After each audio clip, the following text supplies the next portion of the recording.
Hi hello నమస్తే అండి. Welcome to Jhansi kitchen blogs. ఈరోజు నేను మీ అందరికీ ఒక మంచి రెసిపీ చూపించబోతున్నాను. అదేంటంటే కార్న్ కొరియాండర్ రైస్. ఈ కార్న్ కొరియాండర్ రైస్ ఎలా తయారు చేసుకోవాలో చూసేద్దామా. ముందుగా స్వీట్ కార్న్ని మనం ఒలిచి చక్కగా వాష్ చేసేసుకొని మనం ఒక గిన్నెలో వేసుకొని ఉడకపెట్టేసుకొని పక్కన పెట్టుకోవాలండి.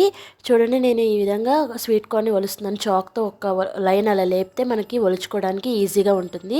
ఇప్పుడు ఒకసారి మనం ఒక లైన్ని చాక్తో తీసామంటే చేతితో చక్కగా ఒలుచుకోవడానికి నీట్గా వచ్చేస్తుంది.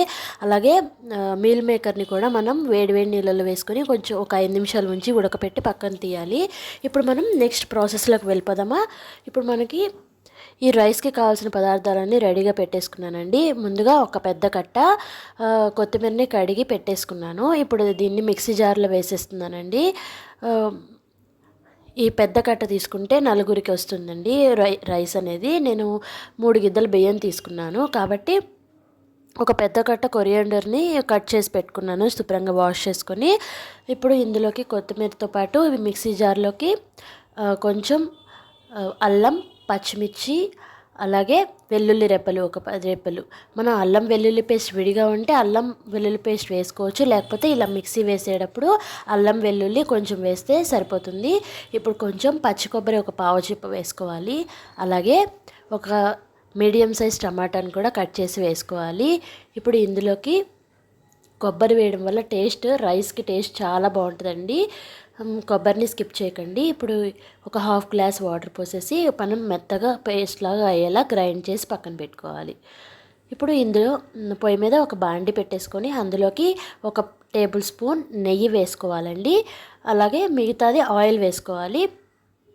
మొత్తం నెయ్యితో చేసినా మరీ చప్పగా ఉంటుందండి, కాబట్టి మనం టేస్ట్ కోసం జస్ట్ ఒక పెద్ద టీ స్పూన్తో నెయ్యి వేసుకొని మిగతాది ఆయిల్ వేసుకున్నాను. ఇప్పుడు ఆయిల్ వేడైంది కదండి, ఇందులోకి నేను షాజీరా ఉంటే షాజీరా వేసుకోవచ్చు, లేకపోతే జీలకర్ర అయినా వేసుకోవచ్చు. నేనైతే జీలకర్ర వేసాను. ఇప్పుడు కొంచెం జీలకర్ర వేగినాక ఒక 3 లవంగ మొగ్గలు, చిన్న చెక్క ముక్క, అలాగే మనకి బిర్యానీ స్పైసెస్ ఏముంటే అవి వేసుకోవచ్చండి. నేనైతే మరాఠీ మొగ్గ వేశాను. ఇప్పుడు కొంచెం జీడిపప్పు కూడా వేసి వేయించుకున్నాను. జీడిపప్పు కూడా వేగిపోయింది కదండి. ఇప్పుడు ఇందులోకి మనం ఫైన్ పేస్ట్గా చేసి పెట్టుకున్నాం కదా కొత్తిమీర పేస్ట్, ఆ కొత్తిమీర పేస్ట్ వేసేస్తున్నాను. ఇప్పుడు ఈ ఆయిల్లో మనకి పేస్ట్ అనేది బాగా వేగాలి. ఒకసారి అంతా కలిపెట్టేసుకుందాము. ఆయిల్ అంతా కలిసేలాగా ఈ విధంగా కలపెట్టేసుకున్నాం కదండి. ఇప్పుడు మనం ఇందులోకి ముందుగానే ఉడకపెట్టి పెట్టుకున్నాం కదా మీల్ మేకర్ ఉడకపెట్టి నీళ్ళన్నీ పిండేసేసి ఇప్పుడు ఇందులోకి వేసుకోవాలండి. ఇప్పుడు ఒకసారి కలపెట్టుకున్నాక నెక్స్ట్ మళ్ళీ మనం ముందుగా ఉడకపెట్టుకున్న స్వీట్ కార్న్ కూడా ఇందులో వేసేసామనుకోండి, మనం కొత్తిమీర ఆయిల్లో మగ్గే లోపల వీటికి కూడా కొత్తిమీర ఫ్లేవర్ అనేది పడుతుంది. అప్పుడు టేస్ట్ అనేది చాలా బాగుంటుందండి. ఇప్పుడు ఇందులోకి మనం అన్నీ వేసేసాం కదండి. ఇప్పుడు ఒక్కసారి కలపెట్టేసుకోవాలి. పచ్చి బఠానీ కూడా వేసుకోవచ్చండి, మనకి చాలా బాగుంటుంది. నా దగ్గర కొంచెమే నేను వేసుకున్నాను, కొంచెం వేసాను, ఇంకా ఎక్కువైనా వేసుకోవచ్చు. ఇప్పుడు అన్నీ ఒక్కసారి బాగా కలపెట్టేసుకొని మనకి ఆ పేస్ట్ నుంచి ఆయిల్ సపరేట్ అయ్యే వరకు వేయించుకోవాలండి. పేస్ట్ అనేది చూడండి, ఇప్పుడు మనకి బాగా ఉడికిపోయింది. చూసారా, మనకి బబుల్స్లా వచ్చింది, ఆయిల్ మనకి సపరేట్ అయినట్టు తెలుస్తుంది. ఇప్పుడు ముందుగా నేను బాస్మతి రైస్ని ఒక అరగంట సేపు నానబెట్టి 1.5 నీళ్లు పోసి ఉడకపెట్టుకొని పెట్టుకున్నానండి. 3 గిద్దల బాస్మతి రైస్ వేసేసాను కదండి. ఇప్పుడు మనకి టేస్ట్కి సరిపడా సాల్ట్ని కూడా యాడ్ చేస్తున్నాను.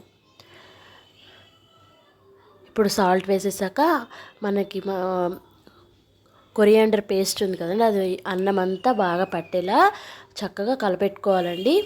మరీ ఎక్కువ కలపెట్టేయకూడదు, ఒకే డైరెక్షన్లో చిన్నగా కలపెట్టుకోవాలి, లేకపోతే అన్నం అనేది ముద్దయిపోతుందండి. ఇది బాస్మతి రైస్తోనే కాదండి, నార్మల్ రైస్తో అయినా చేసుకోవచ్చు. బాస్మతి రైస్తో అయితే చూడటానికి చాలా బాగుంటుంది, అలాగే తినడానికి కూడా చాలా బాగుంటుంది. నార్మల్గా మనకి ఎప్పుడైనా రైస్ మిగిలిందనుకోండి, మనకి కొత్తిమీర ఉంటే మనం ఇలా చేసేసుకోవచ్చు. ఆ వేడారిన అన్నంతో అయినా మనం ఇలా చేసుకోవచ్చు. ఇప్పుడు మనం ఒక్కసారి అన్నం వేసేసి అంతా కలపెట్టేసాను కదా, ఒక 5 నిమిషాలు మూత పెట్టేసేసి సన్న మంట మీద పెట్టాలండి. ఇప్పుడు మనకి కొత్తిమీర ఫ్లేవర్ అంతా రైస్కి పట్టాలి కదా, ఒక 5 నిమిషాలు అలా మగ్గాక ఇప్పుడు మనకి కార్న్ కొరియాండర్ రైస్ రెడీ అయిపోయిందండి. ఇప్పుడు ఇందులోకి కాంబినేషన్గా నేను రైతాని ఎలా ప్రిపేర్ చేసుకోవాలో చూపిస్తానండి. ఇప్పుడు రైతాకి ముందుగా ఒక బౌల్లోకి పెరుగు తీసుకోవాలి. పెరుగు మనం గెంటుతో అంటే ఇంకా తొలకలుగానే ఉంటుంది కాబట్టి నేను కవ్వంతో ఒక్కసారి ఇలా చిలికేస్తున్నాను. ఇప్పుడు కవ్వంతో చిలికేసాను కదా, ఇప్పుడు ఈ పెరుగులోకి కొంచెం ఆనియన్స్ వేస్తున్నాను. తర్వాత సన్నగా కట్ చేసి పెట్టుకున్న టొమాటో వేస్తున్నాను. అలాగే సన్నగా తరిగి పెట్టుకున్న క్యారెట్ కూడా వేస్తున్నాను. ఇప్పుడు సన్నగా కట్ చేసి పెట్టుకున్న పచ్చిమిర్చి అలాగే కొత్తిమీరను కూడా యాడ్ చేస్తున్నాను. టేస్ట్కి సరిపడా సాల్ట్ని కూడా యాడ్ చేస్తాను. ఇందులోకి మీరు కీరాని సన్నగా తురిమేసుకొని వేసుకోవచ్చు. మనం క్యారెట్ తురిమి వేసుకున్నాం కదండి, అదేవిధంగా కీరాని కూడా వేసుకోవచ్చు. టేస్ట్ బాగుంటుంది, అలాగే చలవ కూడా చేస్తుంది. ఇప్పుడు మనకి సాల్ట్ వేసుకున్నాం కదా, ఒకసారి కలపెట్టేసుకుంటే మనకు రైతా రెడీ.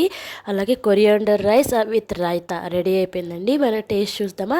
చూడటానికి ఎంత బాగుందో కదా, అలాగే టేస్ట్ కూడా చాలా బాగుంటుందండి. మీ అందరూ ఒకసారి రెసిపీ ట్రై చేయండి. ఈ రెసిపీ ఎలా వచ్చిందో నాకు కామెంట్ బాక్స్లో కామెంట్ చేయండి.